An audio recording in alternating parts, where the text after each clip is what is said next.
Right now, there's a new major concern in the fight against COVID-19. At least 3 more contagious variants circulating in the U.S. We've been talking about them for a few weeks, and now the CDC is racing to find out how they're emerging and spreading so quickly. A look now at the map shows where the variants are being detected. At least 23 cases of the variant that originated in the United Kingdom are in Georgia. Mara Siriani live at the CDC for us in Atlanta with more on how they plan to stop the variants from spreading. Well, here at the CDC, Sheba, the goal is to start tracking some 7,000 COVID tests from across the country. They're planning to do that weekly and try and track where these mutations are coming from and, of course, stop them. So experts say these UK strain of the coronavirus, which is now in Georgia, is spreading so fast that it will make up 1% of all COVID-19 cases in the U.S. in just a couple of weeks. Researchers are already working on adapting the vaccines, but if the variants are able to spread unchecked, they say we could see a surge in cases in March. Every time you encounter somebody who has an infection with one of these variants, you're much more likely to get infected. You are talking about a variant that might be upwards of 50% more transmissible. So the good news, they say, wearing masks, social distancing, and of course getting the vaccine, all of those things are working together in conjunction to stop and to minimize the potential spread of this new COVID variants.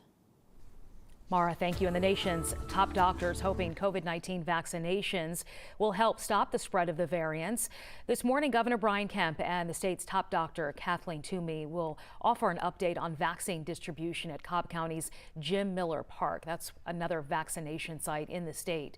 So let's break down the latest vaccine data in Georgia for you here. We're inching closer to the 1 million mark for Georgians getting vaccinated. The area in blue representing the 984,000 plus vaccines already put into arms. And in green, that's the number available, which means more than 542,000 vaccines are still sitting in freezers.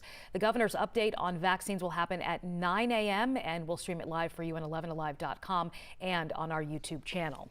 Also happening today, DeKalb County delaying the opening of its vaccination site in Doraville because of this cold weather. The county says the site in the BrandSmart USA parking lot off Peachtree Industrial will open at 11 a.m. instead. If you have an appointment scheduled this morning between 8:30 and 11, the county will email you about being vaccinated between 11 a.m. and 5 p.m. today. The Biden administration ramping up distribution of the COVID-19 vaccine. So next week, the White House is planning to send close to 1 million doses directly to pharmacies across the country. The first phase will send limited supplies to 6,500 pharmacies, eventually spreading or expanding to 40,000. CVS is planning to start giving shots in some states on February 11th and Walgreens in some jurisdictions on the 12th. It's all in an effort to make vaccines more easily available to at-risk communities. And there's a lot to keep track of here. We know this when it comes to COVID-19 testing sites, vaccination locations, and how to make an appointment. We have all of the information on these topics and more at 11alive.com, or you can text the word vaccines to 404-885-7600 and we'll send a link directly to your phone.